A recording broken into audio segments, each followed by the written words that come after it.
Sorry, हाँ अच्छा पहले वो करना है, ये कर लोगे सब लोग?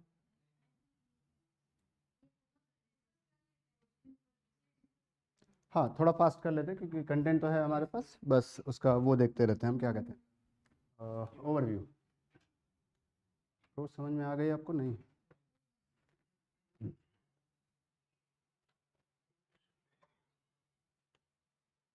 So let's talk about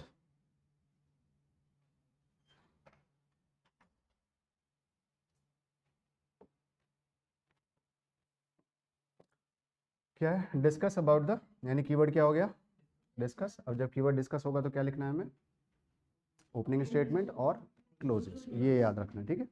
discuss में हमेशा दोनों पॉइंट्स आते हैं, पॉजिटिव्स भी और नेगेटिव्स भी, और इन दोनों को हमें बैलेंस करके रखना है, ठीक है। तो क्वेश्चन कहाँ से शुरू हो रहा है, डिस्कस है, यानी व्हाट, क्वेश्चन क्या है, पहले या बाद में? पहले ही क्वेश्चन। क्या डिस्कस करने के लिए बोल रहे हैं, कॉन्स्टिट्यूशनल प्रोविजन, यानी एक कीवर्ड ये हो गया, किससे से रिलेटेड, क्रिएशन और फॉर्मेशन ऑफ न्यू स्टेट। यानी अगर आपने टॉपिक पढ़ा है तो आपको सीधा समझ में आ गया कि ये किससे रिलेटेड है, reorganization of states, as simple as that.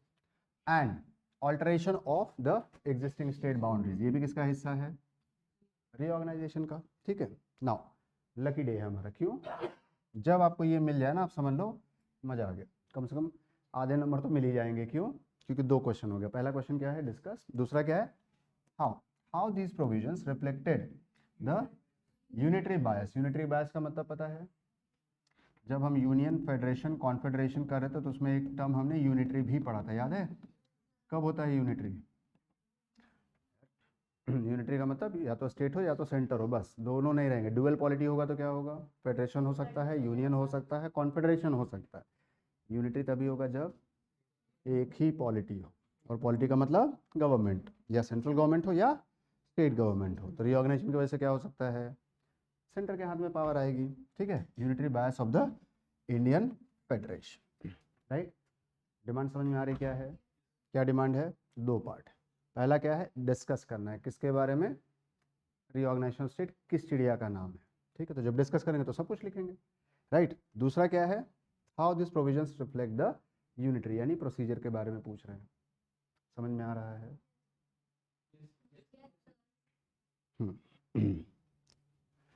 Let's say this is the question, वही करेंगे हम, पहले कीवर्ड्स हाईलाइट करेंगे और बाकी सारी चीज़ें तो अब वो बार बार रिपीट नहीं करते हैं, सीधे आंसर पे फोकस करते हैं कि इसका ओपनिंग स्टेटमेंट क्या होगा और इसका क्लोजिंग स्टेटमेंट क्या होगा, मेन बॉडी क्या होगी। तो चूंकि कीवर्ड डिस्कस है इसलिए इंट्रोडक्शन और कंक्लूजन नहीं आएगा, क्या आएगा इसके बदले, ओपनिंग स्टेटमेंट। तो ओपनिंग स्टेटमेंट क्या होगा, this question is about what, ROS, यानी पहले पैराग्राफ में हम क्या लिख सकते हैं, रीऑर्गेनाइजेशन ऑफ स्टेट किसे कहते हैं, किसे कहते हैं। क्लास रिवाइज करो नालायकों, नहीं तो बहुत बहुत बहुत दिक्कत हो जाएगी। रीऑर्गेनाइजेशन ऑफ स्टेट दो तरीके से होता है, इंटरनल, एक्सटर्नल। इंटरनल में क्या होता है, अगर हम किसी स्टेट के अंदर उसके जिले को, उसके ब्लॉक को, उसके गांव को, उसके नाम को ऑल्टर करें तो क्या होगा, वो इंटरनल, ये किसकी पावर है, स्टेट्स की। लेकिन अगर पूरे जिले को ऑल्टर करना है, राइट, इसकी बाउंड्रीज को चेंज करना है, या एक बड़े स्टेट को दो या दो से ज़्यादा छोटे स्टेट्स में बनाना है, या दो या दो से ज़्यादा छोटे स्टेट्स को मिलाकर एक बड़ा स्टेट बनाना है, या इसका नाम बदलना है, जिले का नहीं पूरे राज्य का, या फिर इसकी बाउंड्री ऑल्टर करनी, ये सब क्या होता है, एक्सटर्नल। तो यहाँ पे क्वेश्चन किसके लिए है, इंटरनल या एक्सटर्नल, एग्जामिनर को बता दो, दादा हमको समझ में आ गया आप क्या पूछ रहा है, क्योंकि यहाँ पे उन्होंने नहीं लिखा है कि इंटरनल या एक्सटर्नल, गलती से अगर आपने ये आंसर लिख दिया तो फिर सही लिखने के बाद भी मार्क्स नहीं मिलेंगे। तो यहाँ पे किस चीज़ की बात की जा रही है, एक्सटर्नल रीऑर्गेनाइजेशन। अपने ओपनिंग स्टेट में उनको बता दो, here we are talking about ROS and which one, लिख दो। राइट अब क्या बोल रहा है वो, डिस्कस, क्या डिस्कस करोगे,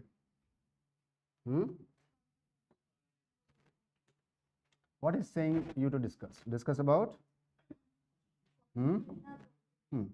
कॉन्स्टिट्यूशनल प्रोविजन, यही ना, फॉर व्हाट? फॉर्मेशन और ऑल्ट्रेशन ऑफ द बाउंड्री। तो फॉर्मेशन और ऑल्ट्रेशन दोनों क्या हैं? इंटरनल या एक्सटर्नल?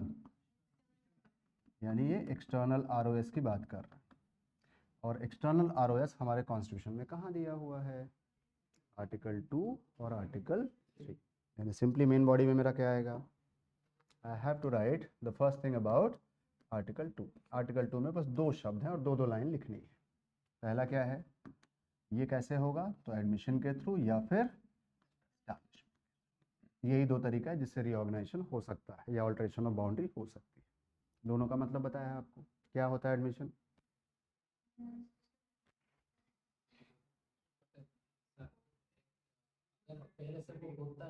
ऑलरेडी एग्जिस्टिंग मतलब एडमिशन। एस्टैब्लिशमेंट नया। क्लास की होगी तो याद होगा, नहीं की होगी तो कोई बात नहीं, दोबारा पढ़ना होगा, लेकिन ये दोनों चीज़ मेंशन करनी होगी। तो ये मेन बॉडी का पहला पैराग्राफ हो जाएगा। दूसरा पैराग्राफ क्या होगा? About article 3। ठीक, आर्टिकल 3 क्या कहता है? रीऑर्गेनाइजेशन का हाउ पार्ट, प्रोसीजर पूरा आप एक्सप्लेन कर देंगे। Is that clear? ठीक, कर दिया आपने। कम से कम 2-3 पैराग्राफ इसके जाएंगे आपके। क्या करेंगे? रीऑर्गेनाइजेशन के लिए पहले क्या बनाना पड़ेगा? बिल। बिल कौन बनाएगा? गवर्नमेंट, प्राइवेट मेंबर नहीं बना सकते। क्या होगा इस बिल के साथ? फिर कहाँ जाएगा? फिर कहाँ जाएगा? क्या करेंगे प्रेसिडेंट? हट, पार्लियामेंट मार पड़े। अगर ये सब्जेक्ट किसी और टीचर ने पढ़ाया होता और फिर आप अगर ये ऊट पटांग आंसर देते तो मेरा समझ में आता। मैंने ही पढ़ाया है, मैं ही आंसर डिस्कस कर रहा हूँ, और फिर भी जो है इधर क्या लिखा है? अलीबाग से आ रहा हूँ। क्या होगा? यस, हाँ, president will send this to, very good, state legislature के पास जाएगा। यहाँ क्या होगा? 4 ऑप्शन है, यस, नो, सजेशंस और रिकमेंडेशन, या फिर कांट डिसाइड। चारों केस में क्या होगा? चाहे कोई भी मामला हो, हाँ बोले ना बोले, जो मर्जी वो बोले, क्या होगा? This will again go back to. बोलो, क्या बोल रही हो? क्या हुआ? हाँ, इसके बाद वो कहाँ आएगा? समझ में आ रहा है? अब प्रेसिडेंट इसको कहाँ लाएंगे? पार्लियामेंट में। तो पार्लियामेंट में कहाँ आ सकता है ये? किसी भी हाउस में, लोकसभा या क्या होगा पार्लियामेंट में? जो होता है फर्स्ट सेकंड थर्ड रीडिंग। नहीं तो इसको और क्या कहते हैं? आप तो समझ गए हो ना? Debate, discussion and. 2 ऑप्शन यहाँ भी हो जाएगा, या तो पास होगा और या तो रिजेक्ट होगा। अगर रिजेक्ट हुआ तो क्या होगा? खत्म, एंड। पास हो गया तो क्या होगा? हाँ, सीधे प्रेसिडेंट पास जाएगा, नालायक, राज्यसभा में नहीं जाएगा। यहाँ भी क्या होगा? First reading, second reading, third reading, या फिर डिबेट, डिस्कशन एंड। समझ में आ रहा है? यहाँ भी यही 2 ऑप्शन होंगे। रिजेक्ट हुआ तो एंड, पास हुआ तो अब जाएगा ये। समझ में आ रहा है आपको? तो ये सारी चीज़ें हमने की हैं, इसको डिस्कस करने कोई मतलब नहीं है, उतना डिटेल में हम करेंगे भी नहीं, but this is about the procedure. उसके बाद प्रेसिडेंट क्या करेंगे? इनके पास क्यों जाता है ये एसेंट के पास? इनके पास भी 4 ऑप्शन होंगे, या तो एसेंट दे दें, या तो ना दें, या तो विथहोल्ड करें, या तो रिकन्सिडरेशन के लिए भेज दें। जो भी करेंगे, हम एज्यूम कर रहे हैं एसेंट मिल जाएगा। मिल जाएगा तो क्या हो जाएगा? ये एक्ट। और उसके बाद क्या होगा? पब्लिश होगा या नोटिफाई होगा। स्टेप स्किप मत करना, ये क्वेश्चन बस प्रोसेस पे ही है। अगर इसमें भी स्टेप स्किप कर दोगे तो नंबर कट जाएगा। एक एक स्टेप पूरा लिखना। जिस दिन प्रेसिडेंट ने साइन किया उस दिन सिर्फ ये एक्ट बनेगा। लागू तभी होगा जब ये नोटिफाई होगा, गैजेटियर में आएगा, पब्लिश होगा उस दिन से। और उसमें भी जरूरी कि उसी दिन से लागू हो, उसमें भी ये रेट्रोस्पेक्टिव या प्रोस्पेक्टिव हो सकता है। ये बात लिख देना कि बैक डेट से भी लागू हो सकता है, नेक्स्ट डेट से भी लागू हो सकता है, या आज से भी हो सकता है। जब ये पूरा लिखोगे तो एग्जामिनर एकदम संतुष्ट रहेगा, ठीक है बच्चा जो है वो रट के नहीं आया है, इसको पता है कि क्या एक्चुअली होता है। तो एक भी स्टेप मिस नहीं करना। Is that clear? यस। अब इस पूरे प्रकरण में कहाँ पे लग रहा है कि यूनिटरी हो रहा है? इस पूरे प्रोसेस में what is that stage where you think that India is becoming unitary? यही वाला पार्ट, इसी पार्ट को आपको दोबारा लिखना पड़ेगा। कहाँ लिखना पड़ेगा? दूसरे वाले पार्ट में। आओ, समझ में आ रहा है? बस रिपीट है। तो यूपीएससी तो ऐसा बेवकूफ़ी वाला क्वेश्चन नहीं पूछेगी, लेकिन मान लीजिए टेस्ट सीरीज है तो पूछ लिया, but otherwise they will not give you such a simple thing कि जो चीज़ आपने ऊपर ही बताई वही चीज़ आपको दोबारा फिर बतानी पड़। क्या लिखना होगा, तो यहाँ पे एक दो लाइन लिख दीजिए। It shows that irrespective of the what opinion of the state, right, center is empowered to go ahead with the reorganization or stop the reorganization। ये बाइंडिंग नहीं। तो जाहिर सी बात है सारे बच्चे ये लिखेंगे, फिर आपका आंसर उनसे अलग कैसे होगा? आपका आंसर बस एक लाइन जोड़ने से अलग हो जाएगा। क्या कि अगर ऐसा है तो फिर स्टेट के पास भेजा क्यों? तो आप वहाँ पे लिख सकते हैं that it is for 2 reasons. क्या बताया था दोनों रीज़न? पहली, हाँ, condition it is a constitutional obligation, process में ही दिया हुआ है, बाईपास नहीं कर सकते। और दूसरा, for sake of informing the concern state that we are reorganizing you. क्यों? क्योंकि रीऑर्गेनाइजेशन की डिमांड कोई ज़रूरी नहीं कि स्टेट से ही आए। कई बार ऐसा होता है सेंटर इनिशिएट करता है, 90% टाइम स्टेट कहेगा कि हमें डिवाइड कर दीजिए, लेकिन 10% सेंटर भी कह सकते हैं। और एग्जाम्पल दे सकते हैं आपके स्टेट का। विच स्टेट जहाँ पे सेंटर ने इनिशिएट किया, स्टेट नहीं चाहता था? जम्मू कश्मीर और बिहार। और जहाँ पे स्टेट ने रिक्वेस्ट किया, तेलंगाना एंड आंध्रा, छत्तीसगढ़, उत्तराखंड, ये सब स्टेट की रिक्वेस्ट आई, राइट। लेकिन कुछ जगह स्टेट ने रिक्वेस्ट नहीं किया, सेंटर ने इनिशिएट किया for political reasons, administrative reasons, like Bihar और जम्मू एंड कश्मीर।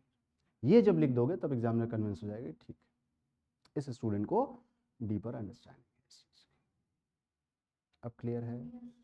तो जो आपने पढ़ा है अब क्या करना है, वो रॉ था, अब उसको सिस्टमेटिकली अरेंज करना है। अगर वो काम आप कर लेंगे, आप सारे क्वेश्चन देखिएगा घर पे जाकर, एक में भी आपको प्रॉब्लम नहीं होगी अगर आपने क्लासेस सीरियसली अटेंड की हैं तो। लेकिन अगर क्लास अटेंड नहीं की है तो यही क्वेश्चन लिखने में हालत ख़राब हो जाएगी। या बहुत सारे बच्चों ने ये क्वेश्चन नहीं लिखा होगा, जबकि मुझे बताया गया कि ये क्वेश्चन आपके पास बहुत पहले भेज दिए गए थे। अभी मुझे ब्रेक में पता चला that you are aware about these questions but not attempted. तो ये गलती मत कीजिए, जितना आप टेस्ट से क्वेश्चन से दूर भागेंगे उतना अपने सिलेक्शन से दूर जाएंगे। लिखो, गलत है तो भी लिखो, सही है तो भी लिखो, आ रहा है तो कम से कम जो चेक करेगा फीडबैक तो देगा, कहाँ क्या इंप्रूव करना है।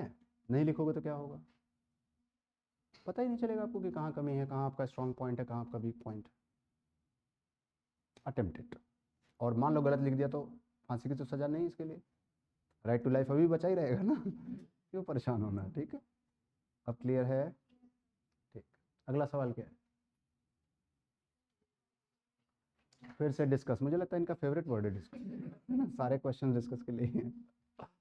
क्या है discuss? Similar question. Constitutional provision की बात आई मतलब आर्टिकल को बताओ। अब इजी लग रहा है? क्या है कीवर्ड? डिस्कस, यानी क्वेश्चन पहले या बाद में? पहले। क्या डिस्कस करना है? वही चीज, constitutional provision related to what? Citizen. मुझे नहीं लगता है अभी भी कि इतना आसान क्वेश्चन हमें एग्जाम में मिलेगा, बट अगर मिलता है तो ठीक है, करिए, कोई बात नहीं। थोड़ा कॉम्प्लेक्स होता है यूपीएससी का क्वेश्चन, इसीलिए मैं फिर आपसे रिक्वेस्ट कर रहा हूँ, test series should always be your second priority. The first priority should always be the previous year question paper. इसको इग्नोर मत कीजिए। जब आप प्रीवियस ईयर सॉल्व करेंगे ना, जो आपका कॉन्फिडेंस लेवल ग्रो करेगा ना, आप एज्यूम नहीं कर सकते। लेकिन यहाँ पे कॉन्फिडेंस लेवल हमेशा किल होगा, डाउन होगा। तो ये ना हो, इसको रोकने के लिए क्या करना है आपको?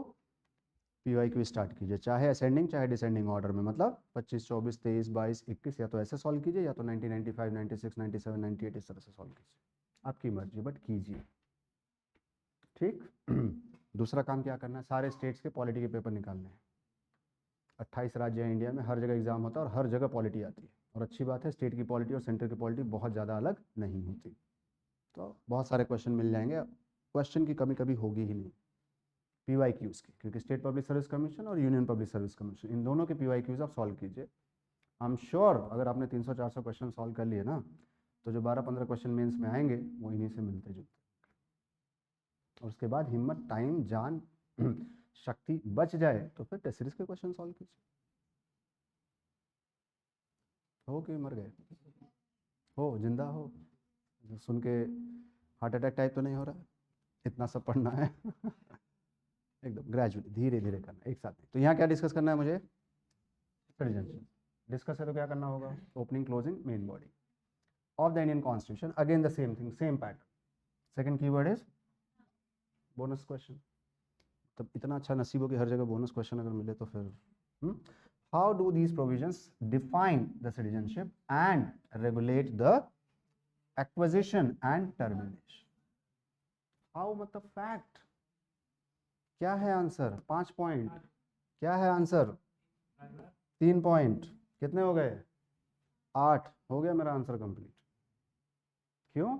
8 पॉइंट यहाँ हो गए और यहाँ पे कॉन्स्टिट्यूशनल प्रोविजंस बताऊंगा, यानी article 5 to 11 citizenship at the commencement of constitution, 6 Pakistan to India, 7th India to Pakistan back to India, 8th PIO, 9th termination, 10th promise, 11th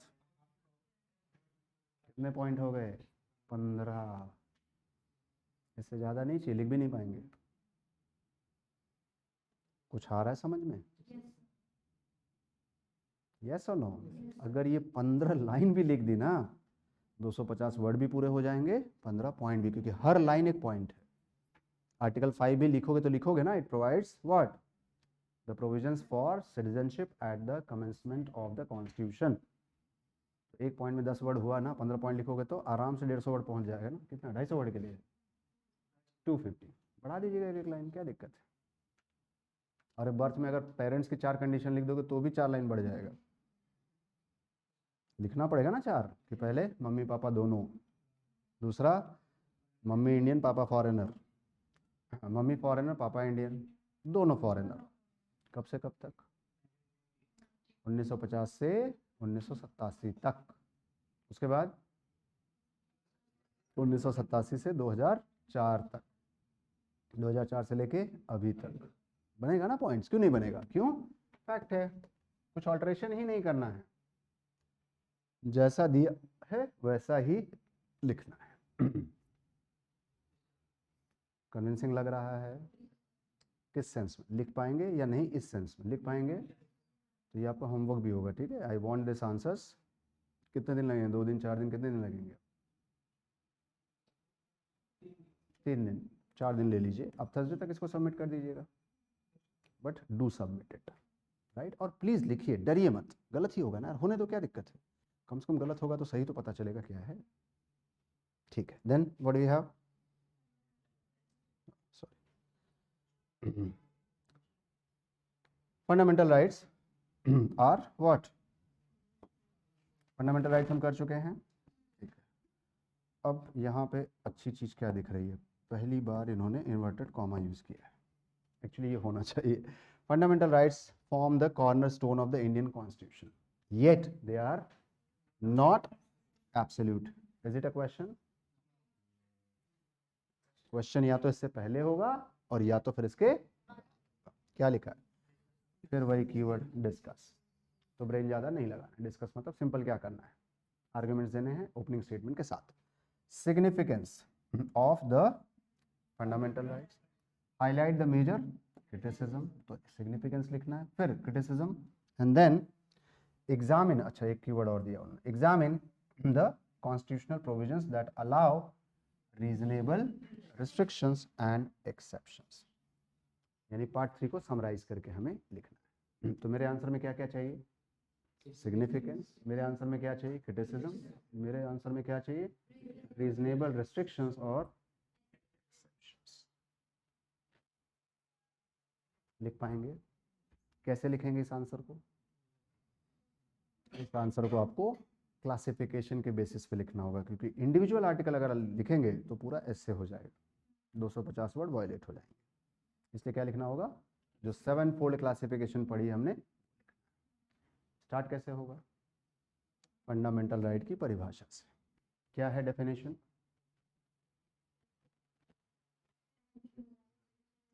अगर डेफिनेशन ना याद आए तो क्लास की टेक्निक फॉलो करो, दोनों शब्दों को तोड़ो, अकेले अकेले डिफाइन करो और फिर उसको जोड़ दो। फंडामेंटल का मतलब क्या होता है? Claim, sorry, basics, essential, necessary, utmost, यही ना? और राइट्स मतलब यहीं से मेरा आंसर शुरू होगा। Fundamental rights are nothing but the basic और द एसेंशियल क्लेम्स और एंटाइटलमेंट्स। किसके अगेंस्ट? स्टेट। किसके लिए? लोगों के लिए। ठीक है, तो फंडामेंटल राइट्स का डेफिनेशन से आप शुरू करेंगे। बहुत अट्रैक्टिव आंसर बनाना है तो एक वर्ड और यूज कर लीजिएगा, मैग्ना कार्टा। बताया ही आपको मैग्ना कार्टा क्या है। I hope you know that. So it act as a Magna carta.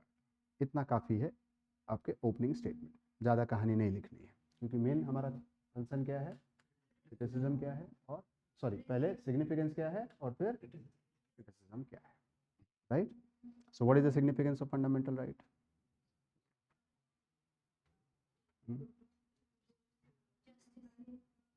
अरे यार, सिग्निफिकेंस का मतलब सातो क्लासिफिकेशन।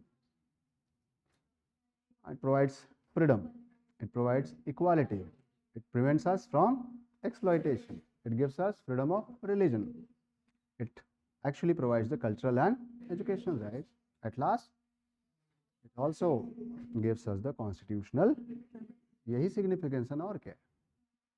हाँ, और अगर आपको जोड़ना है तो एडिशनल जितने अच्छे अच्छे ख्याल उस समय आए दिमाग में सब लिख दो। याद है, it will help in ensuring physical, mental, moral, spiritual, social, political, economic, cultural, environmental, traditional, याद है या भूल गए? Growth of an individual. It protects us from the encroachment either by the other individual or by the state. It is enforceable or justiciable in nature. That means if we are not going to get our claims or entitlements, we have a right to move to the court. Right? It is a what? Negative obligation on the state. It can be amended, subjected to basic structure.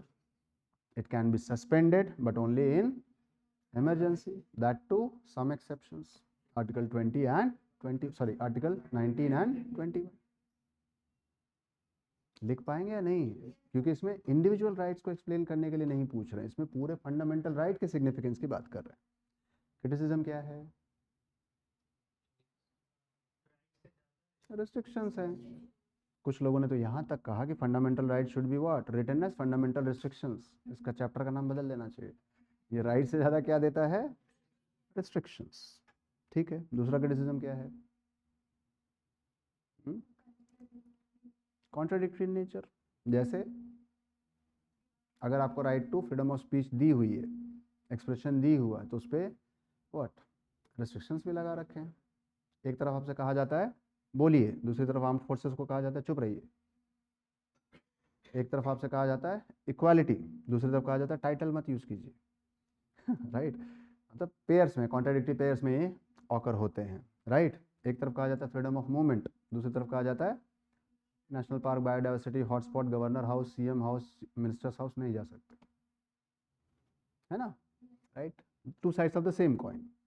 Plus DPSP का refer कर दीजिएगा कि DPSP भी rights है, लेकिन क्या है वो?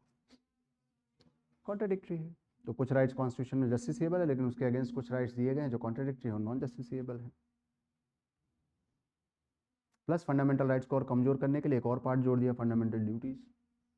काम करो तब राइट मिलेगा, हालांकि वो भी नॉन जस्टिसेबल है, बट है तो। यस और नो?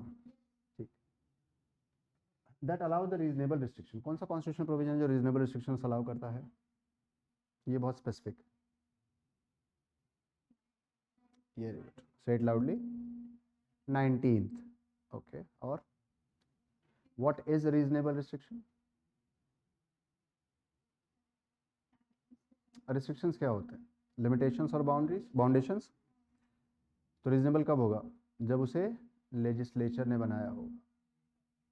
रीजनेबल कब होगा? जब उसे एग्जीक्यूटिव इंप्लीमेंट कर रहा होगा। और रीजनेबल कब होगा? जब जुडिशरी उसको कॉन्स्टिट्यूशनली अपहेल्ड करेगी। बताया था ना, रिस्ट्रिक्शंस बनाने का काम किसका? रिस्ट्रिक्शंस पार्लियामेंट का। लागू करने का काम रीजनेबल है या नहीं, ये कौन डिसाइड करेगा? ये लिख सकते हैं। तो this is reasonable restriction, but ये डिमांड नहीं है। डिमांड क्या है? कौन से कॉन्स्टिट्यूशनल प्रोविजंस हैं जो रीजनेबल रिस्ट्रिक्शंस अलाउ करते हैं? तो एक आंसर तो आपका सही है, आर्टिकल 19 और आर्टिकल 17। याद है, it empowers the parliament to make laws for what? prohibition of untouchability. Then article 33 and 34 क्या कहता है? 33 and 34 रीजनेबल रिस्ट्रिक्शंस लगा सकते हैं। समझ में आ रहा है? आर्टिकल 22 क्लॉज 7 क्या कहता है? अगर प्रिवेंटिव डिटेंशन को बढ़ाना है तो किसके पास पावर है?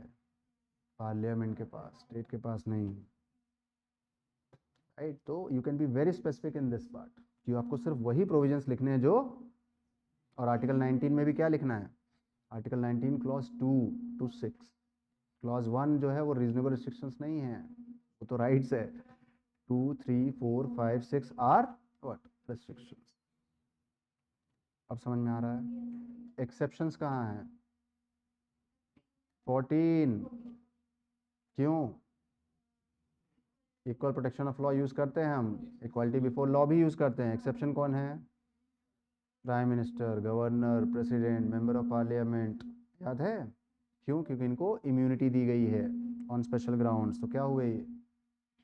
एक्सेप्शन हुए। Article 15 women and children. Article 16 place of residence और डोमिसाइल।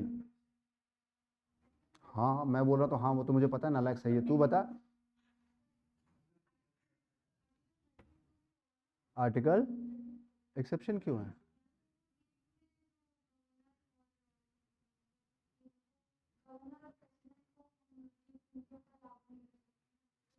अच्छा, रेट एप्लीकेशन के लिए आप कह रहे हैं? हाँ हाँ ठीक है, लेकिन वो राइट नहीं है ना, यहाँ पे एक्सेप्शन राइट्स का लिखना है।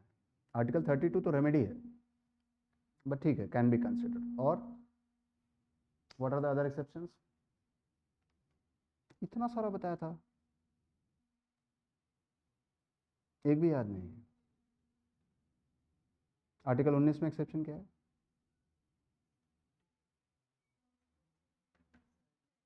हाँ बताओ। 1A में क्या एक्सेप्शन है? ना, राइट टू इन्फॉर्मेशन नहीं, classified information. Official secret act 19(1) clause B में क्या है? विदाउट आर्म्स, कहीं बैठो हथियार लेके नहीं बैठना है। यूनियन एसोसिएशन में क्या है? सिविल सर्वेंट्स को अलाउड नहीं, और राइट टू स्ट्राइक नहीं है। आप समझ पा रहे हैं? सी मेन मुद्दा क्या है? अगर चीज़ें याद रहेंगी तो पेपर पे आएंगी, नोट्स में तो घर पे होंगी आपके, लक्ष्मीकांत में भी होगी, अच्छे से लिखी होंगी। प्रॉब्लम ये है कि यहाँ क्यों नहीं याद आ रही? यहाँ इसलिए नहीं याद आ रही कि आपने पढ़ा नहीं, रटा नहीं है।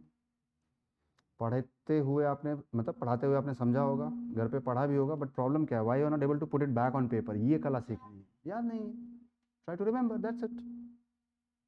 और अगर आप याद रखेंगे, पहली बात तो मान लो ऐसे क्वेश्चन नहीं मिलेंगे, लेकिन अगर मिल गए तो फिर उन क्वेश्चन में तो गलती करने की कोई गुंजाइश ही नहीं होनी चाहिए, क्योंकि ये प्योर फैक्ट क्वेश्चन है और अच्छे खासे नंबर देके जाएंगे। अब क्लियर है? Any confusion? तो मुझे लगता है लगभग सारे क्वेश्चन ऐसे ही फैक्ट बेस्ड हैं। अगला क्या है? The DPSP country discuss. ठीक है, सेम कीवर्ड है। अब मेरे ख्याल सेम वाला करने की जरूरत नहीं है ना, कर सकते हैं, मतलब अपने से कर सकते हैं। कहीं और कीवर्ड अगर दिया हो तो हम कर सकते हैं।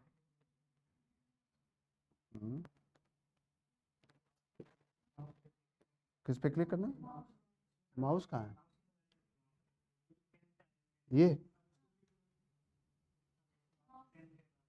ये अच्छा, तुम लोग के घर पे बोर्ड है क्या?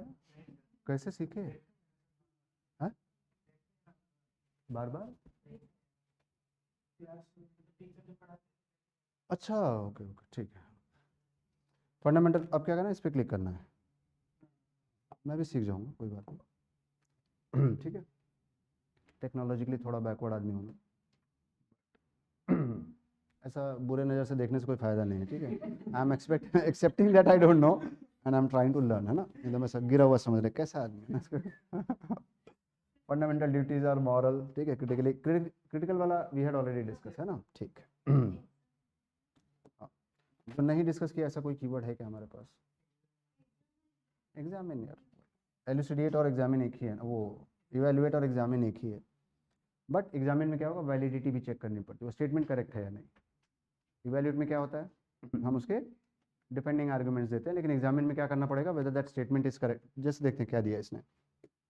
For example, the procedure for amending the Indian constitution strike a balance between rigidity and flexibility. तो ये तो इन्वर्टेड कॉमा में यहाँ भूल गए हैं वो, but this is inverted comma, तो ये तो क्वेश्चन नहीं है।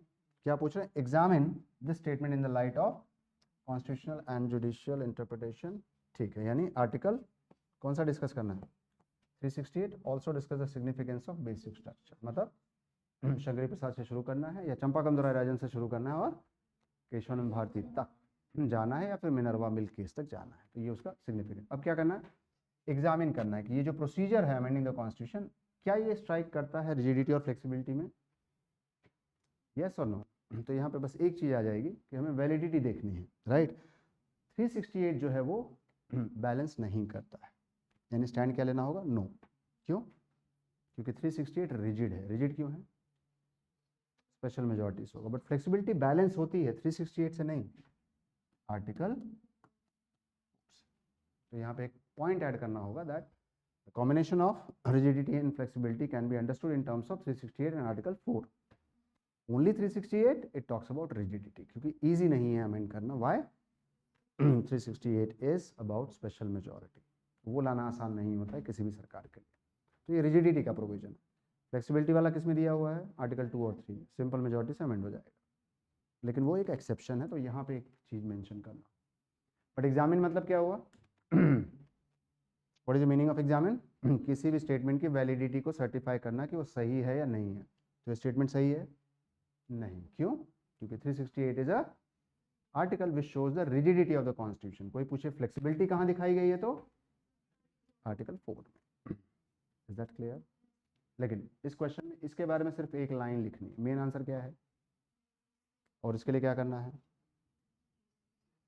कहाँ से, सीडी केस से शुरू करना है और मिनर्वा मिल केस, यानी 1950 से लेकर 1980 तक क्या क्या करना है, चंपाकम राजन case first amendment, Shankari Prasad case 4th amendment, Bela Banerjee case 17th amendment, Sajjan Singh case what, कोई अमेंडमेंट नहीं, गोलकनाथ केस कोई अमेंडमेंट नहीं, amendment direct 24th amendment, 24th के बाद 25, 26, 29, फिर 42nd अमेंडमेंट, उससे पहले केशवानंद भारती केस याद रहेगा, फिर 44th अमेंडमेंट, और उसके बाद मिनर्वा मिल केस।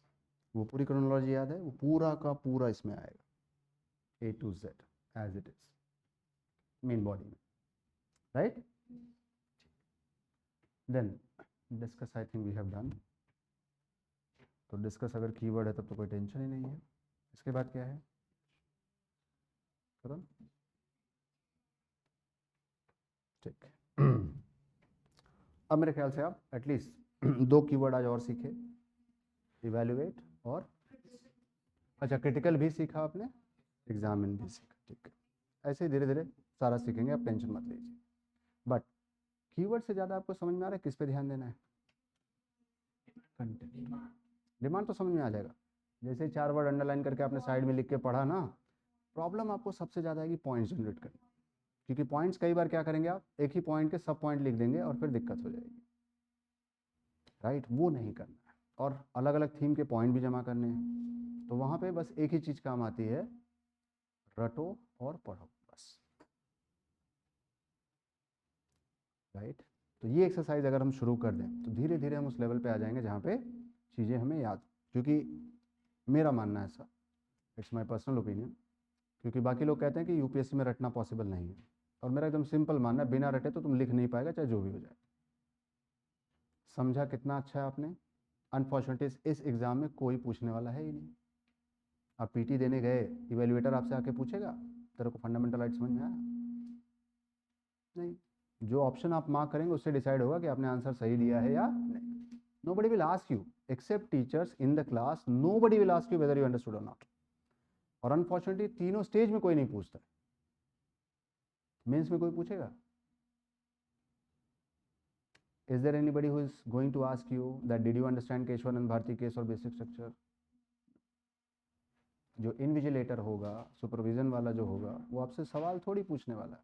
आपको समझ में आया है नहीं, एग्जामिनर को कैसे पता चलेगा, आपने जो लिखा है, और लिखेंगे कैसे आप, जब आपको याद है। हाँ, एक चीज़ आप जरूर कर सकते हैं कि समझ जाते हैं आप कोई चीज़ तो उसे याद करने में आसानी होगी, बशर्ते इसकी कि कोई चीज़ आप ना समझे और उसको रटने की कोशिश करें, उसमें दिक्कत होगी।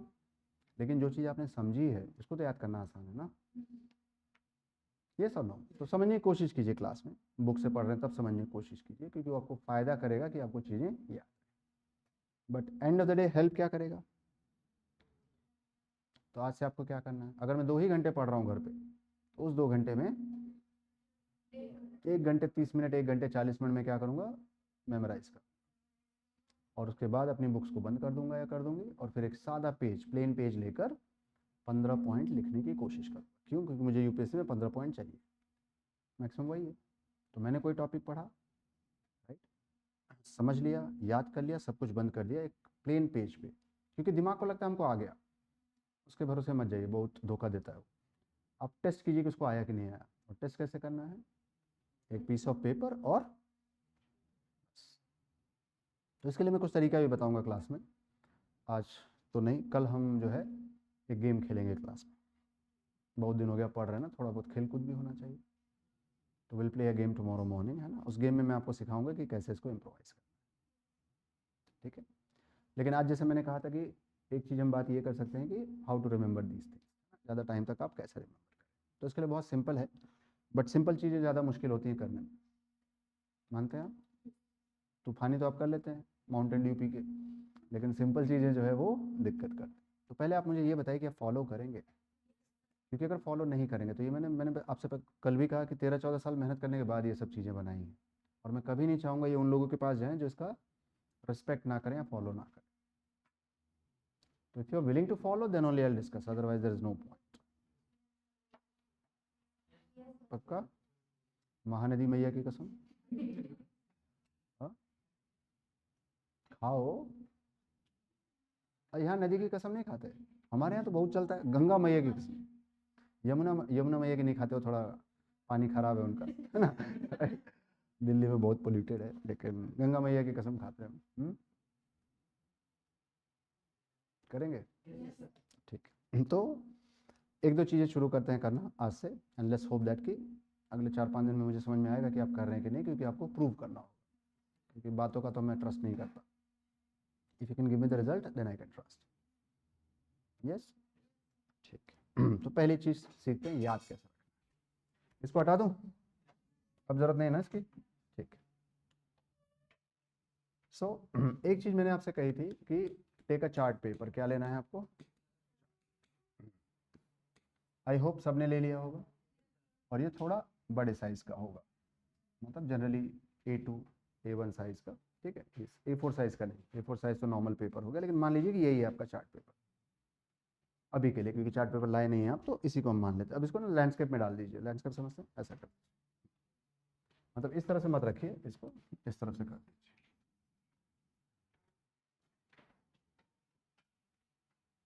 ठीक, अब जैसे पहली क्लास आपको याद है, हमने कहा था notes collector to district collector, NC to DC, यही हमारा जर्नी है। हम सब यहाँ पे जो है वो क्या है, नोट्स कलेक्टर, बट चाहते हैं क्या बन जाए, डिस्ट्रिक्ट कलेक्टर, उस तरफ ही पहला कदम है। तो अब आपको क्या करना है कि जब आप चार्ट प्रिपेयर करेंगे, जो भी सब्जेक्ट पढ़ रहे हैं, जैसे मैं पॉलिटी पढ़ाता हूँ तो मैं पॉलिटी की ही बात करूँगा, कोई और टीचर आएगा दूसरा सब्जेक्ट पढ़ाएगा उसकी बात करेगा, लेकिन ये टेक्निक हर जगह अप्लाई हो सकती है। अब जैसे मैं पॉलिटी पढ़ाता हूँ तो मैंने पॉलिटी कैसे पढ़ाया, आप सबको पता है। पहले हम लेवल 1 की तरफ गए या लेवल 0 की तरफ, जिसमें हमने क्या पढ़ा, बेसिक कॉन्सेप्ट। दूसरा हमने क्या पढ़ा, प्रियम, मतलब बेसिक कॉन्सेप्ट और फिर उसमें ही सारी चीज़ें। दूसरा हमने क्या पढ़ा, प्रियम्बल। तीसरा, टॉपिक तक नहीं याद है क्या पढ़ा है। फिर समझ में आ रहा है, ऐसे किया हमने। ये जितने हेडर्स है ना, सबके लिए एक एक चार्ट चाहिए।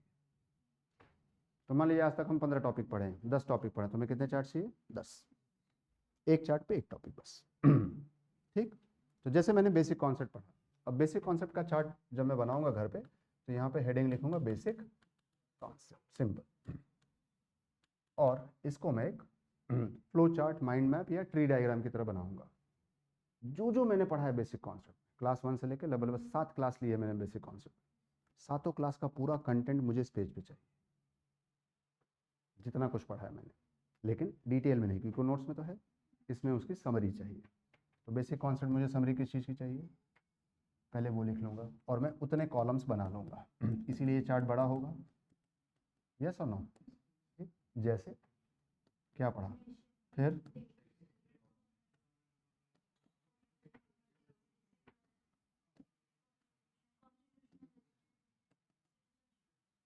याद है, हर चीज़ के लिए एक वर्टिकल। अब नेशन में मैंने क्या पढ़ा, नेशन में मैंने कुछ पॉइंट्स पढ़ा होगा, mental construct, political entity, feeling of oneness, sense of belongingness, unity through uniformity, वही यहाँ लिखना है बस,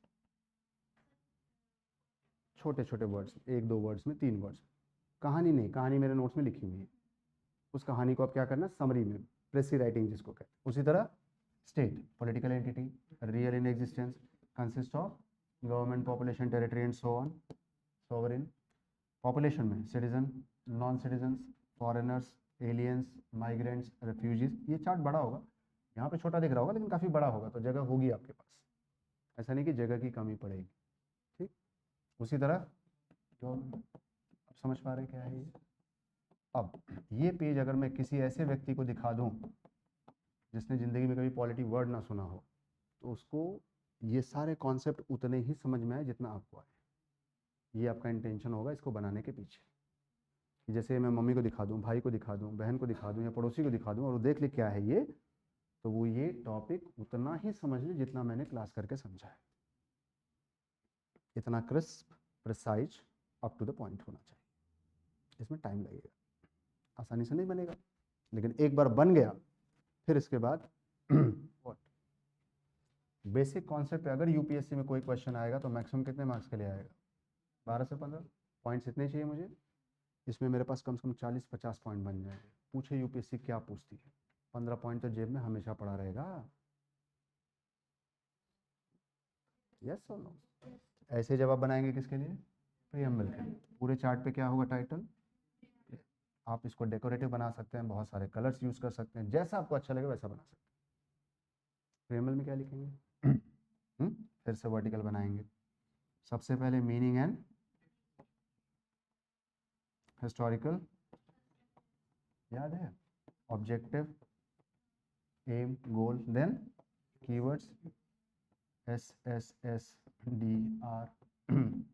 लिबर्टी, इक्वालिटी, यूनिटी, आएगा ना सही सब पूरा प्रीएम्बल। फिर analysis, is it a part of Berubari से KBC, can it be amended, is it justiciable, are you getting the idea, whole preamble on one single chart.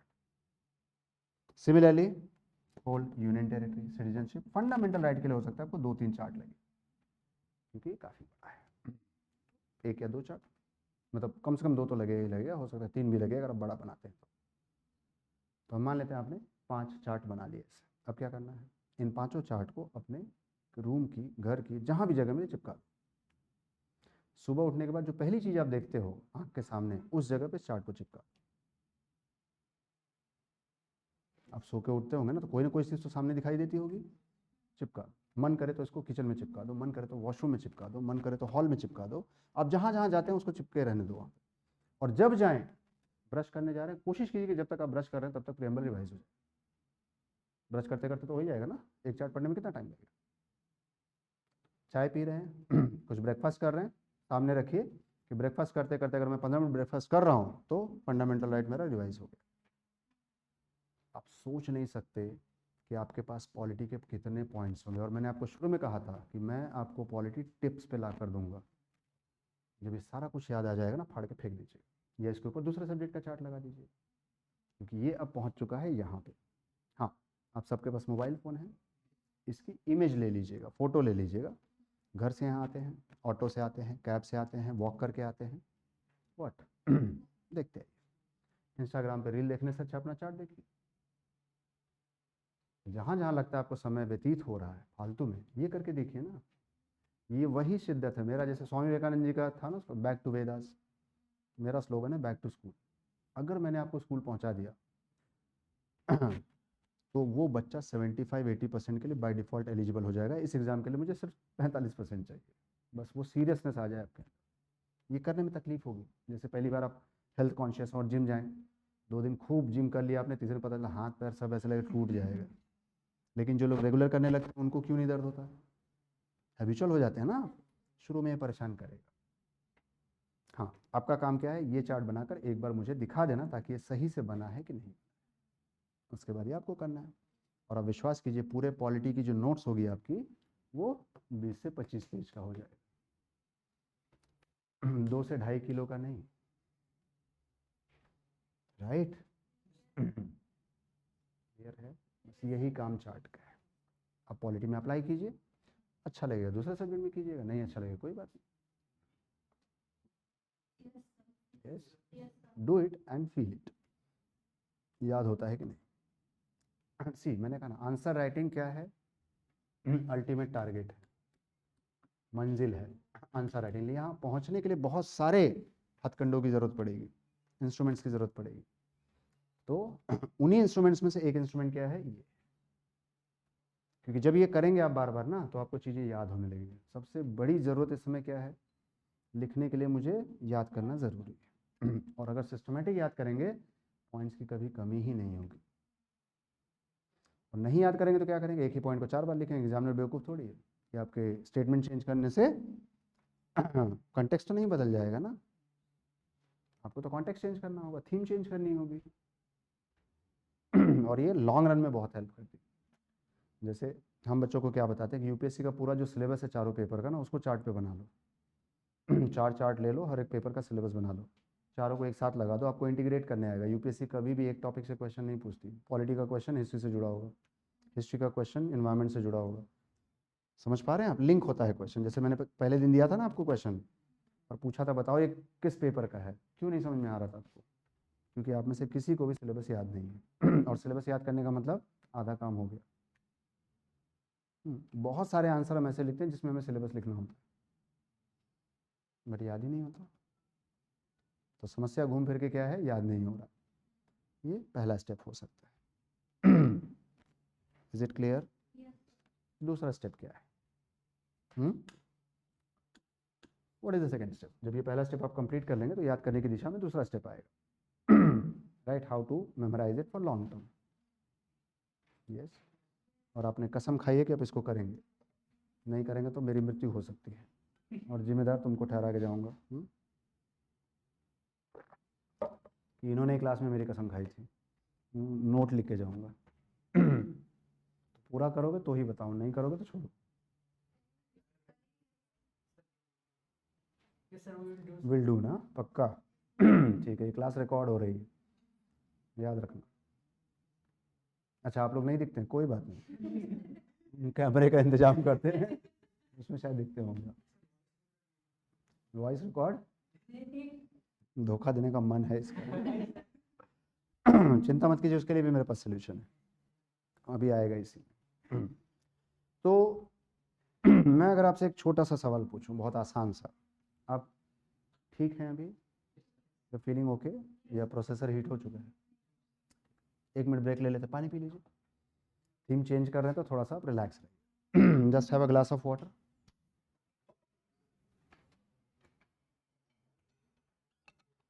क्या हुआ?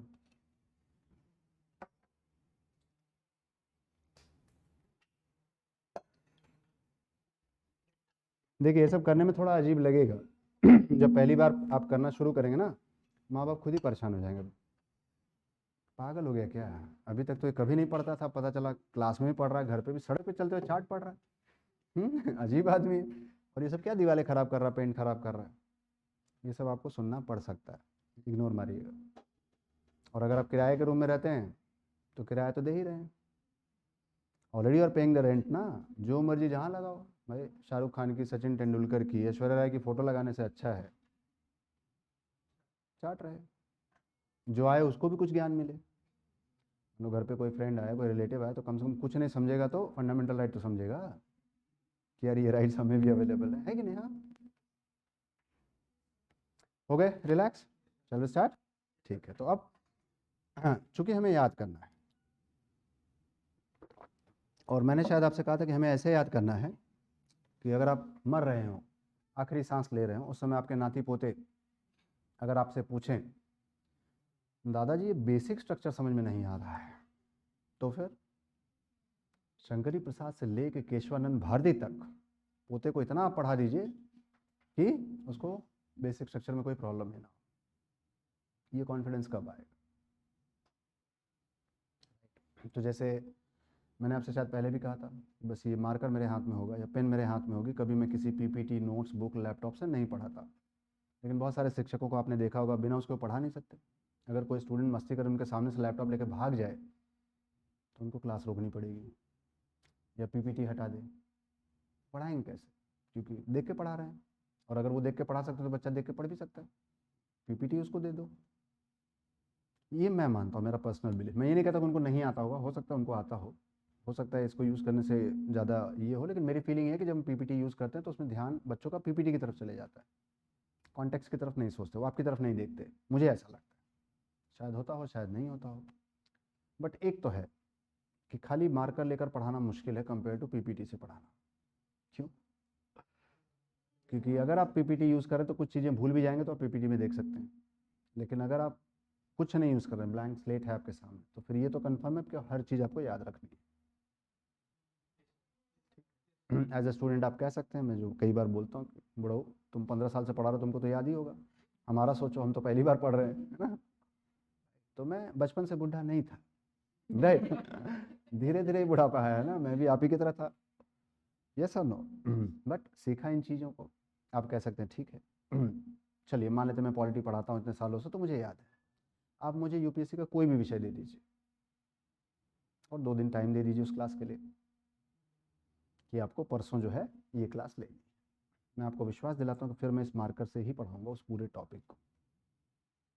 तो ये विश्वास मेरे अंदर है। ये तो बूढ़ा नहीं है ना, ये आपके अंदर भी आ सकता है कि अगर आपको समय दिया जाए कोई टॉपिक प्रिपेयर करने का, तो प्रिपेयर करके बिना किसी असिस्टेंट के लैपटॉप, डेस्कटॉप, पाम टॉप या फिर आईपैड या फिर पीपीटी के पढ़ा सकते हैं। यस और नो? अगर समय दिया जाए तो। यस। तो सेम चीज़ है। क्यों? क्योंकि मेरा मानना है कि इंसान कभी भूलता नहीं। जैसे अगर मैं आपसे पूछूं आखिरी वो कौन सी चीज़ थी जो आप भूल गए, वो मुझे बताइए। हाँ, जब भूल गए तो कैसे बताएं? इसका मतलब ये है कि कुछ भी नहीं भूले आप, क्योंकि अगर आप भूल गए तो आपको याद नहीं है, और अगर आपको याद है तो ये कंफर्म है कि आप भूले नहीं है। तो जो चीज़ भूल गए वही आपको याद नहीं है, इसीलिए नहीं बता पा रहे ना। कम से कम वो चीज़ बता दीजिए जो आप भूल गए। कौन सी चीज़ थी जो आप भूल गए? कोई भी ऐसी चीज़ नहीं जो आप भूल गए, क्योंकि अगर आपको याद है कि वो क्या चीज़ थी, इसका मतलब आप भूले कहाँ है। कुछ चीज़ें हमारे दिमाग में, जैसे कंप्यूटर में फाइल सेव होती हैं, वैसे सेव हो जाती हैं, किसी अंदर layer by layer, layer by layer कहीं पड़ा होगा, हम रिकॉल नहीं कर पा रहे। यार जब मुझे ये याद है कि मैं बचपन में एक जगह गिरा था, मेरे पैर में चोट लगी थी, तो पॉलिटी ससुरी कौन सी बड़ी चीज़ जो मुझे याद नहीं हो रही? मुझे याद है, मैं याद करना नहीं चाहता। As simple as that. तो इसका सिंपल थीसिस क्या है? हम भूलते नहीं। बस हाँ, ये ज़रूर हो सकता है हमने कुछ पढ़ा, हम रिकॉल नहीं कर पा रहे हैं। वो शायद फाइल या सॉफ्टवेयर खुल नहीं रहा है, करप्ट हो गया है, या जो भी हो। डिलीट तो नहीं हुआ है, डिलीट का मतलब कोमा, वेजिटेटिव स्टेट, फिर तो कोई चांस ही नहीं रिकवरी का। तो वो है। क्यों नहीं हो पा रहा है उसको देखते हैं। तो ये ना हो, हमारे सिलेबस के साथ ना हो या बाकी चीज़ों के साथ ना हो, इसके लिए हम क्या कर सकते हैं वो समझने की कोशिश करें। तो जैसे हमारे जो बुजुर्ग थे, जो पूर्वज थे, वो लोग कुछ तरीके बताते थे, या मैं अपने ग्रैंडफादर की बात करूं तो उन्होंने मुझे कुछ तरीका बताया, मेरे पिताजी ने मुझे कुछ बताया, स्कूल के टीचर्स ने कुछ बताया, कॉलेज के टीचर्स ने, तो उन सबका समरी है ये। बट समरी में क्या समझ में आया मुझे, with due respect and regard to them, वो कहते थे कि अगर तुम्हें कोई चीज़ याद करनी है, 1 दिन 2 दिन के लिए नहीं, आजीवन के लिए। सुन पा रहे ध्यान से? यस। तो क्या करो? अगर मुझे कोई चीज़ याद करनी है, let's say anything X Y Z, for example मुझे पॉलिटी याद करनी, यही ना? पूरी पॉलिटी, कोई टॉपिक नहीं, पूरी पॉलिटी याद करनी। भीम कहाँ जा रहे हो? इंपॉर्टेंट डिस्कशन है, आओ जल्दी आओ। ठीक है, तो पॉइंट इज व्हाट, अगर मुझे पॉलिटी याद करनी, मुझे हिस्ट्री याद करनी, मुझे ज्योग्राफी याद करनी, तो क्या करना है? मेरे हिसाब से नहीं, मेरे बुजुर्गों के पूर्वजों के हिसाब से, प्रीवियस जनरेशन के हिसाब से वो कहते थे दो ही रास्ता है। क्या है वो दो रास्ता? वो कहते थे कि अगर तुम्हें कोई चीज़ याद करनी है, चाहे जो भी हो, पॉलिटी हो, हिस्ट्री हो, लक्ष्मीकांत हो, क्लास नोट्स हो, वॉटेवर, इस चीज को 100 बार पढ़ लो। कितनी बार पढ़ो? और वो गारंटी लिख कर देने के लिए तैयार थे कि वो याद हो जाएगी। तो अगर आपको पॉलिटी याद करनी है तो लक्ष्मीकांत कितनी बार पढ़नी है? 100+ टाइम्स। एक बार नहीं पढ़ा जा रहा है। आप खाली इमेजिन करके देखो कि अगर 100 बार आप ये किताब पढ़ लो तो क्या होगा। लक्ष्मीकांत की कौन सी लाइन में कहाँ कॉमा और फुल स्टॉप दिया है ना, ये भी याद हो जाएगा। चाहे वो कोई भी किताब, irrespective of the book, you will remember it for ever. लेकिन यूपीएससी हमारा कोई पंचवर्षीय योजना तो है नहीं कि 5 साल में क्वालिफाई करना है। और लक्ष्मीकांत जैसी एक किताब तो है नहीं जिसको पढ़नी है। हिस्ट्री पढ़ूंगा तो बिपिन चंद्रा, इसका भी ताऊ है वो। ज्योग्राफी पढ़ूंगा तो RS खुल्लर या माजिद हुसैन, सब मतलब किलो के हिसाब से है ना, राइट? या at least they are 1000 page worth book, कम से कम 1000 पेज तो होंगे। मानते हैं इस चीज़ को? मुश्किल हो। तो फिर दूसरा तरीका क्या है? दूसरा तरीका उन्होंने बताया कि इससे छोटा है, थोड़ा हरक्यूलियन है, लेकिन आरामदायक है। इसी चीज को 10 बार लिख दीजिए।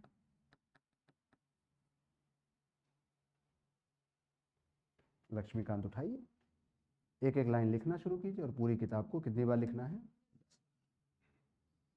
सुनिए यार, ये तो और ज़्यादा मुश्किल है। पढ़ने ठीक है, 100 बार पढ़ ही लेते हैं, 10 बार लिखेंगे क्यों? लेकिन 10 बार लिखना 100 बार पढ़ने के बराबर होता है। यानी कोई चीज़ अगर एक बार आप लिखते हैं, यानी कितने के बराबर है वो? 10 बार पढ़ने के बराबर है। तो कोई टॉपिक आप 10 बार पढ़ें, इससे अच्छा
हेलो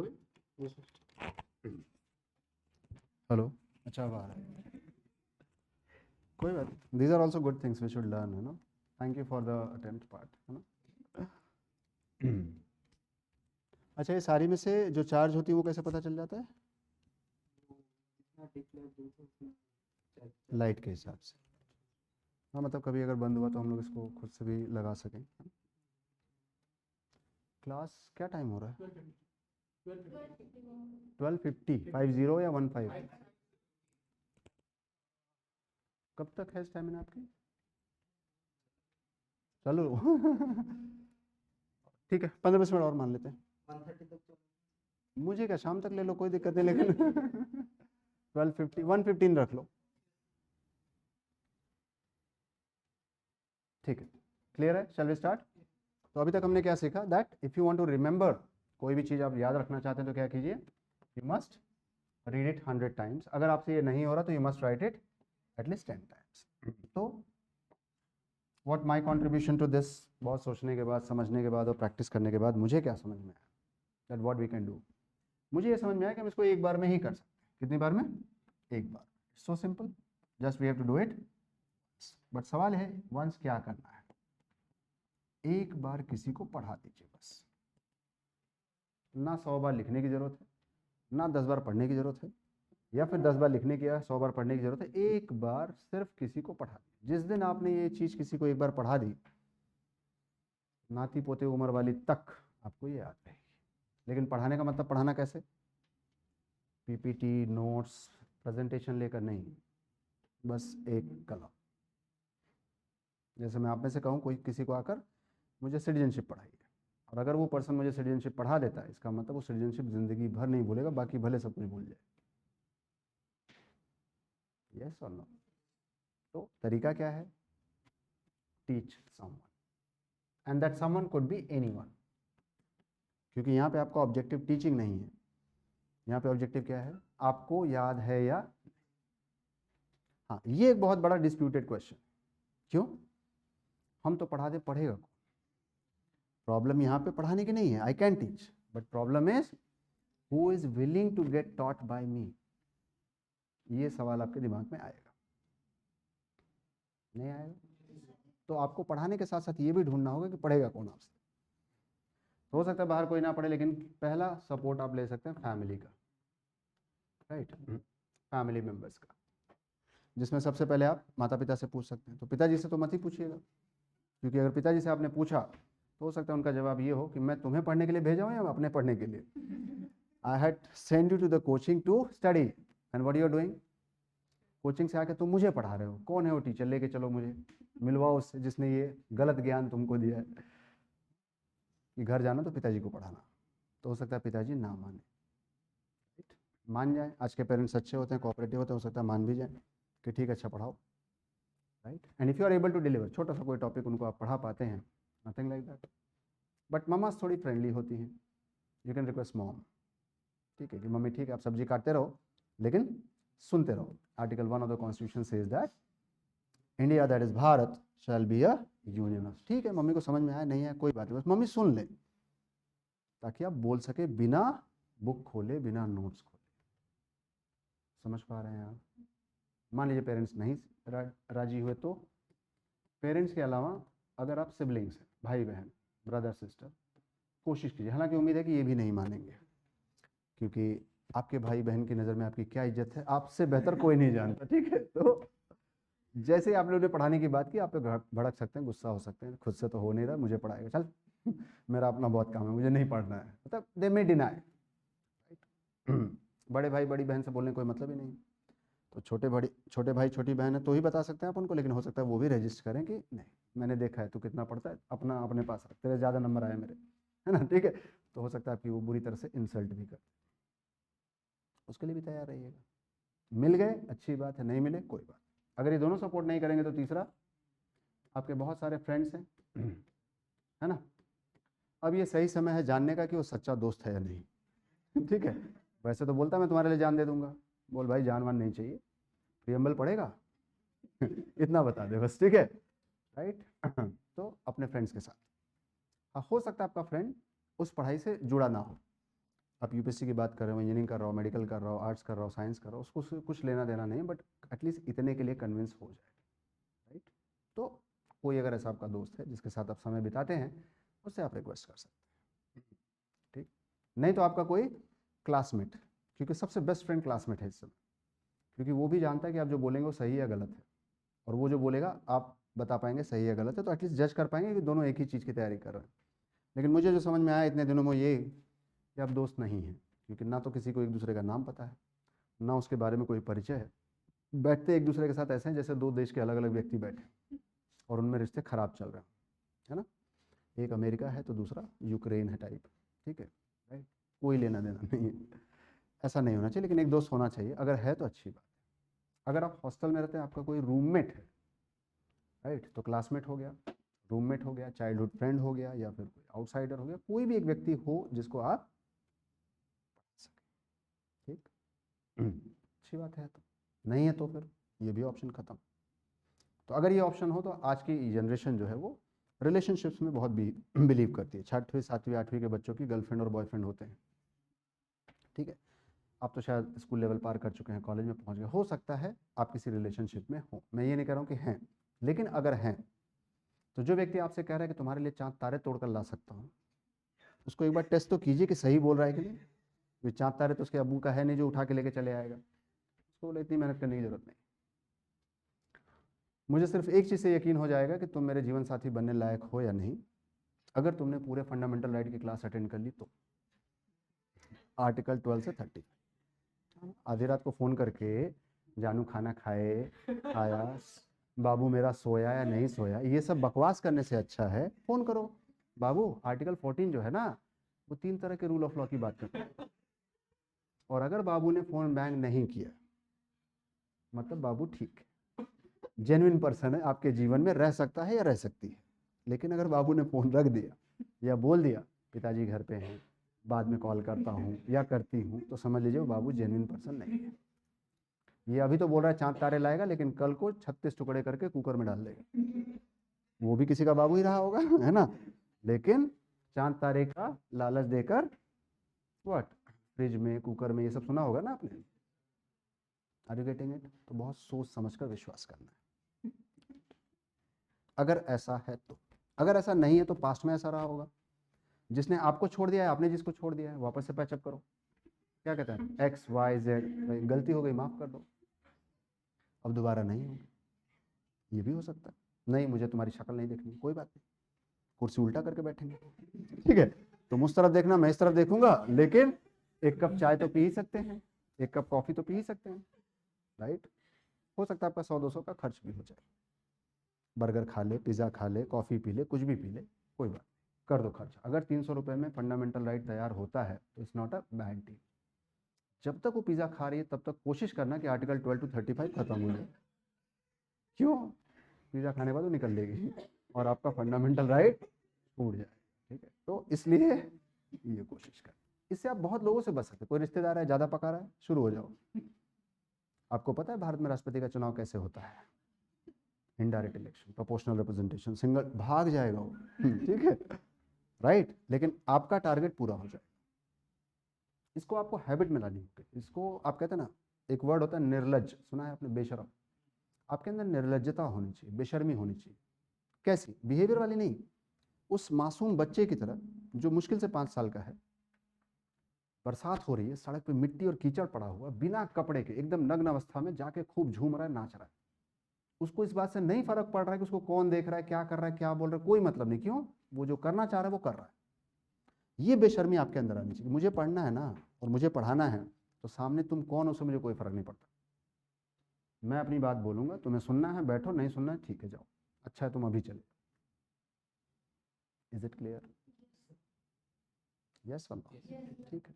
मान लो ये भी रास्ता बंद है कि ना ऐसा कोई जीवन साथी है, ना ऐसा कोई पार्टनर है, ना ऐसा कोई रिलेशनशिप, और ना ही ऐसा कोई एक्स वाई पास्ट में हुआ है, तो ये भी ऑप्शन खत्म। फिर क्या बचेगा, फिर आप ऐसे इंसान हैं जो एकांतवाद में चले गए, कोई नहीं आपकी ज़िंदगी में, सिर्फ आप हैं, 4 दीवारें और छत, यही आपका परिवार है, राइट। उस केस में आप अपने आप को ही स्टूडेंट मानकर पढ़ा सकते हैं, किसी के पास जाने की ज़रूरत नहीं। जैसे कहते हैं ना लोग, आईने के सामने खड़े हो जाइए, आपकी परछाई प्रतिबिंब होगी, उसी को पढ़ाइए। लेकिन मैं इस तरीके में विश्वास नहीं करता, क्योंकि आईने के सामने खड़े होने के बाद आप पढ़ाना छोड़ के बाकी सब करेंगे, तो बेटर है कि आईने के सामने ना खड़े हो। ठीक, यू अंडरस्टैंडिंग नॉट? ठीक। इंसानों से तो अब आपका दिल भर गया होगा, क्योंकि कोई आपका फंडामेंटल राइट सुनने के लिए तैयार नहीं है, ना ही कोई आपसे प्रेम्बल पढ़ना चाहता। अब जानवरों को टारगेट कीजिए। ठीक, उड़ीसा में इतने दिन में मुझे समझ में आया नायपल्ली में कि यहाँ स्ट्रीट डॉग्स की प्रॉब्लम बहुत ज़्यादा है। घर से निकलता हूँ, यहाँ आते हो कम से कम 10-11 मिलते हैं और यहीं बैठे रहते हैं। कुछ उसमें मुस्टंडे भी हैं, मैं डरते रहता हूँ कि कहीं काट ना लेंगे। और ये हर स्टेट में, ऐसा नहीं कि उड़ीसा में, हर स्टेट में। इनको पकड़ने के लिए हमारे यहाँ गाड़ी आती है, कुत्ता वाली गाड़ी आती है, उठा के लेके जाती है। शायद यहाँ भी होता होगा, होता है, ठीक है, लेकिन फिर भी अभी है तो कोई दिक्कत नहीं। जानवरों से प्यार करना चाहिए, नो डाउट अबाउट इट। और किसी भी एक कुत्ते को पकड़ लीजिए, स्ट्रीट डॉग्स। पालतू वाले मिलेंगे नहीं, क्योंकि उनके मालिक होते हैं, ये तो बेचारे लावारिश हैं।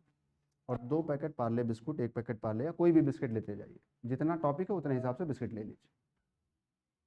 कुत्ते को पकड़िए, पहला बिस्किट खिलाइए, आर्टिकल 1, ठीक है, खा लेगा। दूसरा बिस्किट दिया, 2, 3, यही तो करना है हमें, अपना काम पूरा करना है, बस ध्यान देना है बिस्किट खत्म ना हो। क्योंकि हो सकता है कॉन्स्टिट्यूशन पढ़ के उसको गुस्सा है, वो आपको काट भी सकता है, इसलिए इंश्योर क्या करना है, बिस्किट खत्म नहीं होना चाहिए। जब तक बिस्किट चलेगा पॉलिटी चलेगी। Is that clear? लोग देखेंगे, पसंद भी करेंगे आपको, कितना केयर करता है जानवरों का। पेटा वाले अवार्ड दे सकते हैं आपको एज ए एनिमल लवर। हाँ राइट, आराम से ट्राई कीजिए, कोई टेंशन नहीं, ना वो आपको नेगेटिव बोलेगा ना पॉजिटिव बोलेगा, कुछ नहीं बोलेगा, अच्छे से सुनेगा। और जिनके घर में पेट्स हैं उनके लिए तो और आसान है। लेकिन ये बात थोड़ा सा अजीब लगी होगी, चलिए जोक्स अपार्ट, ये सारे जोक्स थे। ये तरीका नहीं है, आपको किसी के पास जाने की जरूरत नहीं है। आपके पास एक डिवाइस है जिसको हम स्मार्टफोन कहते हैं, सिंपल। उसमें रिकॉर्डिंग की फैसिलिटी होगी, ऑडियो और वीडियो दोनों की, ठीक है।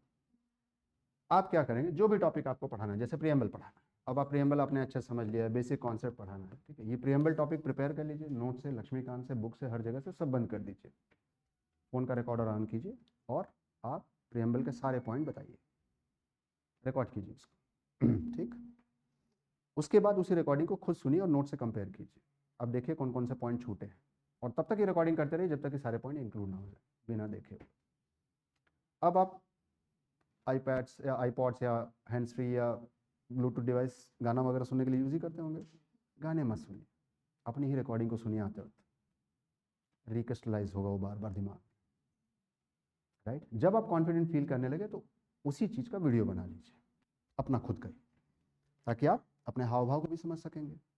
और जब ये मल्टीपल टाइम्स आप करेंगे तो क्या होगा, नाती पोते भी अगर आके पूछेंगे ना बेसिक कॉन्सेप्ट या प्रियम्बल के बारे में, आप भूल ही नहीं सकते।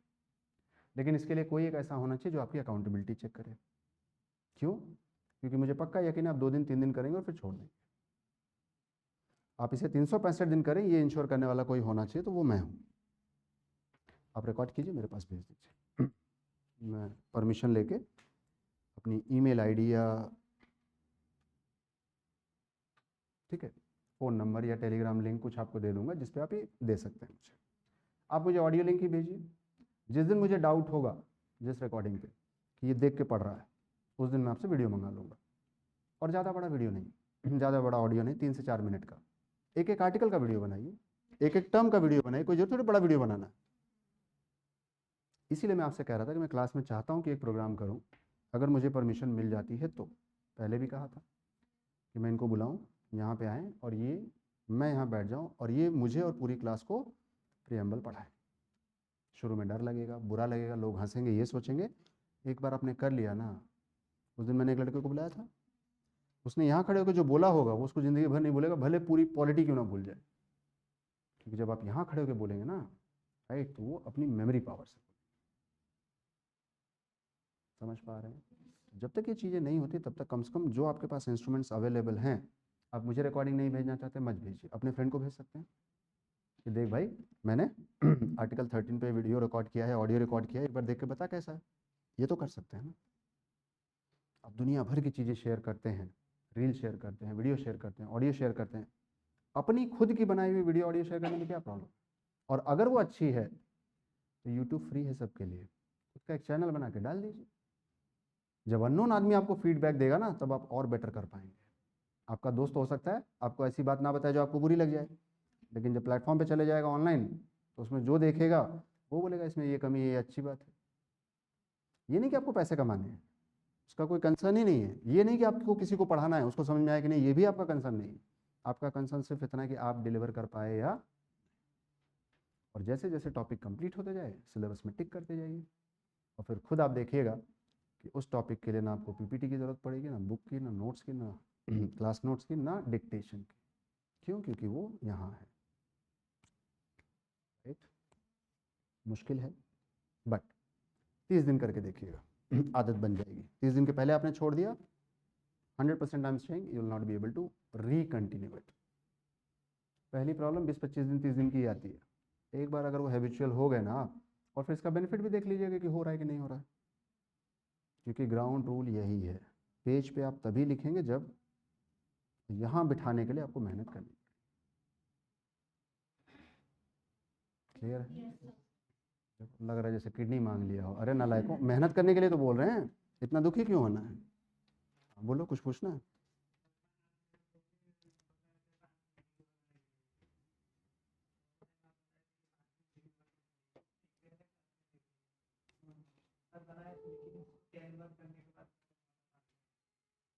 क्या करने के बाद?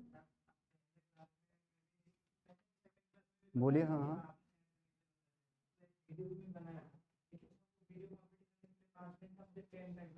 क्यों?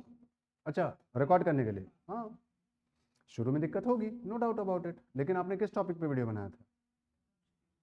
कॉन्स्टिट्यूशन पे। आज वो पॉइंट्स याद हैं? बिना देखे बनाया था? ये हमेशा याद रहेगा।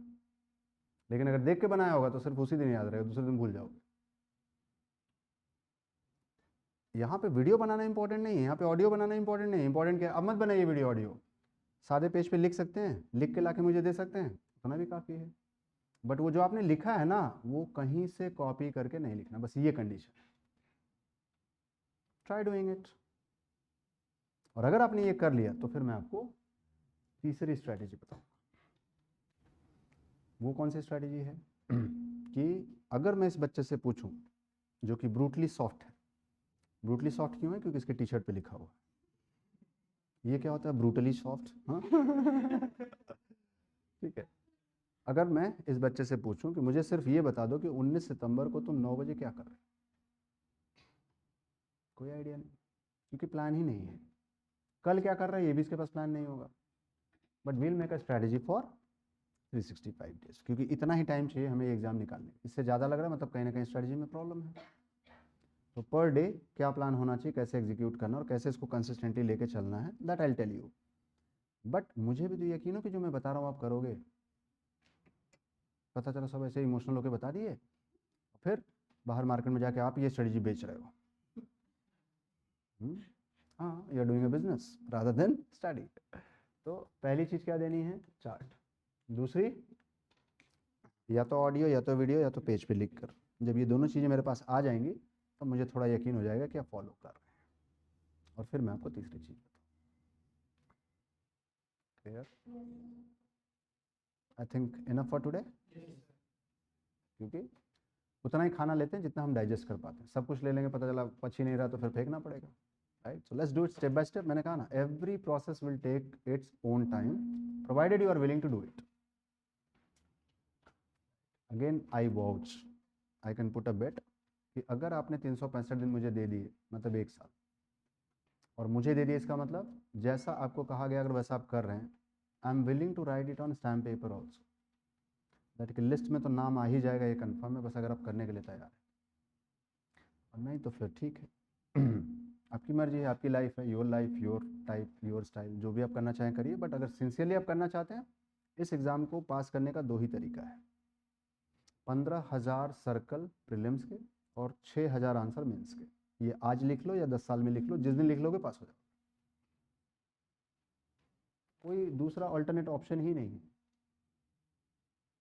राइट? उन सब के बारे में बात करेंगे तीसरी स्ट्रैटेजी। बट पहले आप ये दोनों करिए, क्योंकि आंसर तो तब लिखेंगे जब आप याद होगा ना, और देखिए कि आप याद कर पाते हैं या नहीं। ठीक, चलो, एनीथिंग टू आस्क, कुछ पूछना है किसी को? एंड करें session. Thank you so much, take care, have a great day. और कल मिलते हैं। कल जो है वो कुछ होमवर्क दिया था मैंने आपको, अगर याद हो तो, पूरा हो गया वो?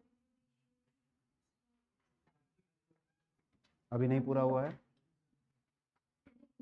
ठीक है, कम से कम जुडिशरी हो जाएगा, क्योंकि कल हम जुडिशरी स्टार्ट करेंगे, तो एटलीस्ट वो तो पूरा हो जाएगा। ठीक है, उसको पूरा करके आइएगा, तो कल सुबह स्टार्ट विद द, ठीक है, चलो, थैंक यू, टेक केयर।